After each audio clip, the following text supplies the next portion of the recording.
Coucou tout le monde, j'espère que vous allez bien. Aujourd'hui je vous retrouve dans une nouvelle vidéo qui est un rendez-vous mensuel qui est celui des livres hauts en couleur que je vous fais chaque mois. Si vous ne connaissez pas le principe, c'est tout bête, je vous le rappelle. En fait, je vais à la médiathèque, je prends 3 bandes dessinées plus ou moins au hasard et je vous les présente en vidéo après les avoir lues. Pourquoi je fais ça? Tout d'abord pour moi en découvrir plus parce que je considère que j'en lis pas assez, et ensuite je trouve qu'on n'en voit pas non plus énormément sur Booktube et je me suis dit que ça pourrait être vraiment sympa de vous en présenter des nouvelles. Donc voilà pourquoi ce rendez-vous. Ce mois-ci n'a pas dérogé à la règle, j'en ai pris 3, donc il y a un comics, une bande dessinée qui va clore un peu le cycle, c'est pas très clair ce que je dis, et une qui est vraiment originale et qui est un gros coup de cœur. On va donc commencer par le comics parce que c'est quand même la déception du mois, enfin c'est pas très chouette, mais je suis vraiment déçue quand même de l'avoir lu. En fait, sur Livre Addict, dans le top 100, top 10 de la Bibliomania, vous pouvez choisir par genre, et moi j'avais choisi par comics pour en découvrir de nouveaux. Et il proposait Lock and Key, Bienvenue à Lovecraft, de Joe Hill et de Gabriel Rodriguez, publié chez Milady, donc Milady Comics je pense, quelque chose comme ça, et il fait 14,90 €. Et dans les commentaires, tout le monde disait que le scénario était vraiment génial, que tout était top. Et je dois dire, je suis quand même vraiment déçue, ça m'a bien refroidi. Déjà parce que j'ai eu énormément de mal à rentrer dans l'histoire à cause des dessins. Donc en fait, ça a vraiment un style de comics, hein, c'est vraiment très particulier. Et ça n'a pas vraiment fonctionné avec moi. Alors, au début en tout cas, parce que après ça allait mieux. Mais voilà, ça a vraiment un style très particulier. Et du coup, au début c'était vraiment très confus, j'ai vraiment eu du mal à comprendre là où on était. Alors en fait j'ai pas trop cherché à comprendre, j'ai avancé l'histoire, je me suis dit je comprendrais bien par la suite. Voilà, donc vous avez quand même des planches qui sont plus jolies, mais à part ça, je trouve pas que les dessins soient vraiment fabuleux.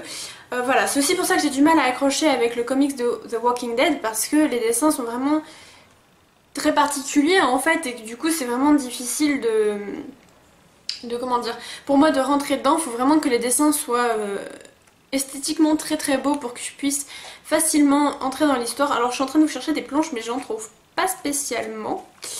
Celle-ci est très belle. Voilà, ça c'est vraiment magnifique je trouve.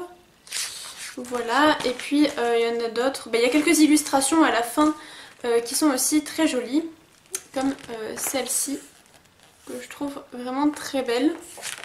Et voilà, bon, concernant le scénario, c'est l'histoire d'une famille, je ne sais plus comment il s'appelle, c'est l'histoire d'une famille en fait qui va avoir le père tué par un gamin, enfin par un adolescent pas très à l'aise dans sa vie, on va dire, qui a vraiment un souci familial en fait, et il va tuer le père de la famille, il va aller en prison, il va s'échapper, et voilà, la famille va aller dans cette maison qui est Lovecraft, qui a vraiment des particularités presque surnaturelles, et il va se passer tout un tas de choses.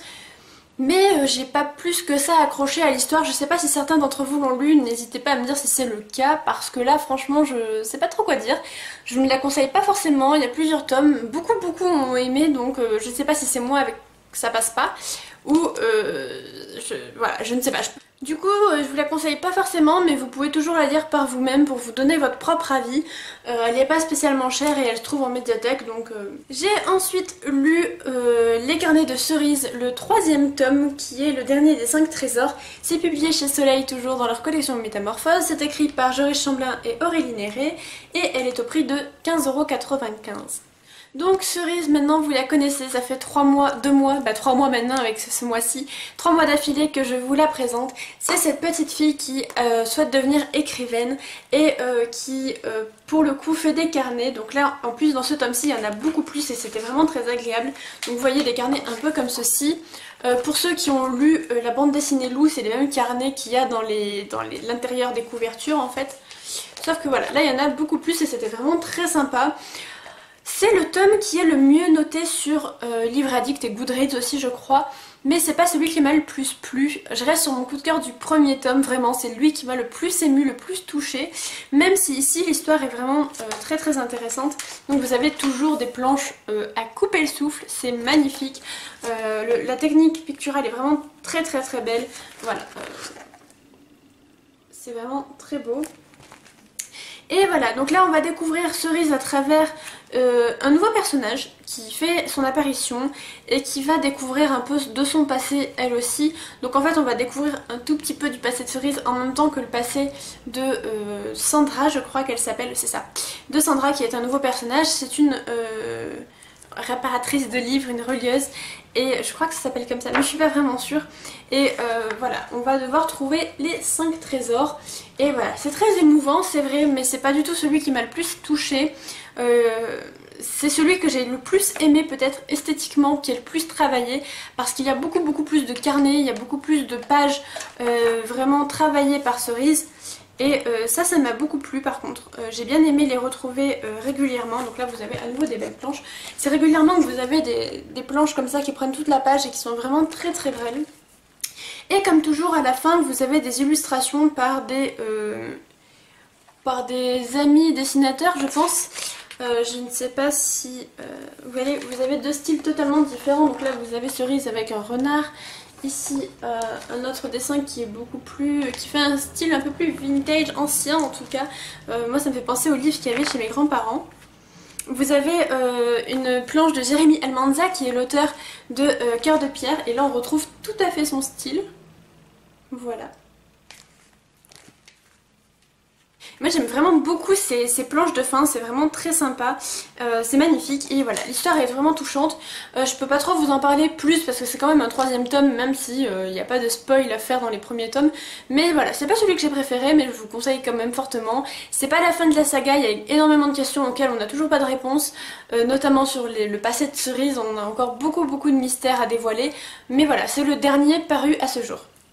Ensuite je vous présente mon gros coup de cœur du mois, il s'agit de Axolot, donc c'est de Patrick Baude et de Geoffroy Monde, Adrien Méniel, Guillaume Long, Mario Montaigne, Erwan Surcouf, Nancy Peña, Yankee le Jeune, Camille Moog, Sibylline et Capucine, Tony Sandoval, Boulet et Libon.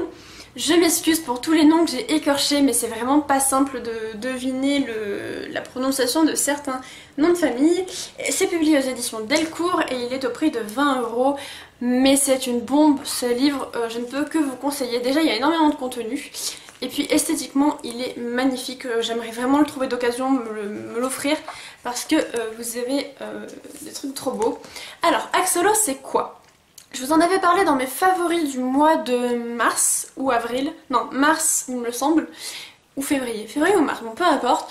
C'est une chaîne YouTube qui est gérée par Patrick Baude, qui est sous le pseudo d'Axolot et en fait son but c'est de faire partager des histoires extraordinaires, des destins complètement fous, des petits faits naturels qu'on ne soupçonnerait pas et qui cherchent l'étonnement chez le spectateur. C'est très réussi, je vous mets le lien de sa chaîne YouTube en barre d'infos, c'est vraiment génial, je m'en lasse pas. Et puis c'est un très bon professeur parce que on retient souvent ses histoires, il a une manière de parler qui est vraiment super agréable à écouter, donc voilà, coup de cœur pour sa chaîne YouTube. Il a sorti un roman et là il a sorti une bande dessinée. En fait ces histoires sont mises en dessin par de nombreux illustrateurs et donc ce qui fait que vous avez plein de styles différents. Donc là vous avez un style assez comique et l'histoire se veut comique, voilà. Vous avez vraiment un style très dessin, très caricatural en fait. Et puis à côté vous avez vraiment des choses vraiment très travaillées, très différentes en fait. Vous avez une dizaine de styles qui s'affrontent. Voilà, vous avez ici le style de Mario Montaigne par exemple.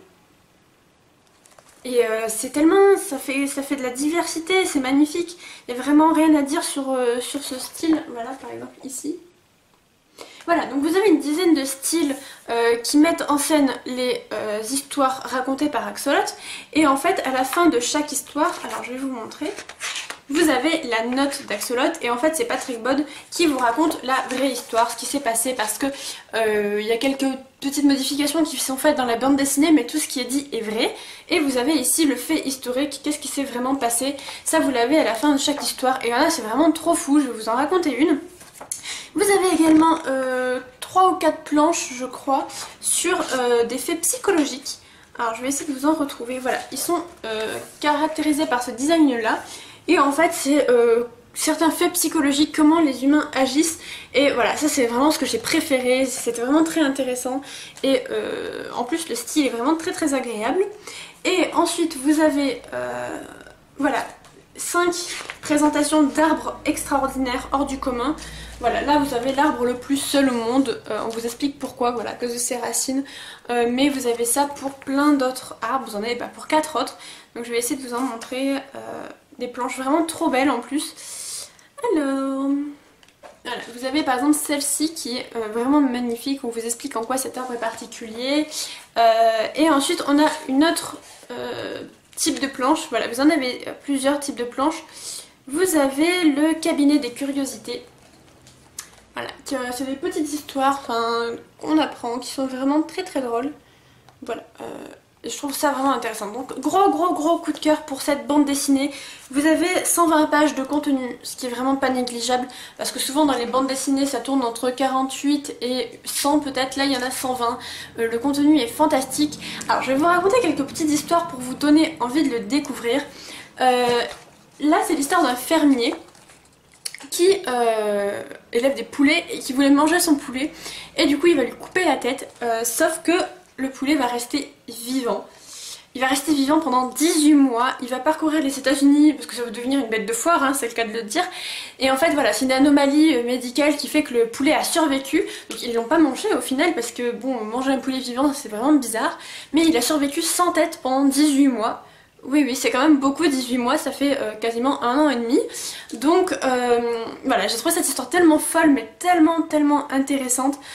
Vous avez ensuite vraiment ici le bestiaire extraordinaire, où on vous montre carrément, enfin on vous explique des races d'animaux complètement fous. Donc là par exemple il y a une méduse avec le signe infini, en fait qui est capable de inverser son stade de vieillissement, c'est-à-dire que quand elle devient adulte, elle peut redevenir jeune et en fait elle est potentiellement immortelle en fait. Du coup vous avez vraiment des animaux complètement fous, voilà, c'est vraiment génial. À un moment dans les planches de psychologie, vous avez l'histoire d'une secte qui avait prédit la fin du monde et qui disait que seuls ses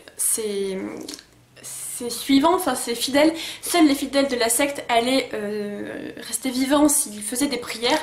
Et en fait, donc la fin du monde bien sûr n'a pas eu lieu, et les gens, au lieu de partir en se disant que cette secte c'était vraiment n'importe quoi, ils sont restés en disant qu'ils ont sauvé la terre grâce à leurs prières, parce que leur cerveau ne voulait pas accepter le fait qu'ils avaient tort et qu'ils se trompaient tout simplement et que c'était qu'une illusion.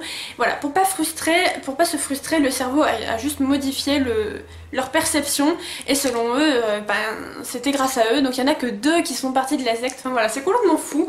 Gros coup de cœur pour cette saga, je le redis, mais franchement jetez-vous dessus, elle est géniale, on apprend énormément de choses. Si vous n'avez toujours pas découvert Axolot, vraiment allez voir sa chaîne parce que c'est juste géant. J'ai vraiment hâte de découvrir son roman qui est au prix de 15 €, donc en plus il est pas spécialement cher, donc j'ai vraiment hâte de le découvrir. Et voilà, n'hésitez pas à voir si cet ouvrage n'est pas en médiathèque d'occasion, ou même si vous le trouvez neuf, parce que j'aimerais vraiment l'avoir également. C'est juste, voilà, j'ai rien à dire, gros coup de cœur pour cette bande dessinée.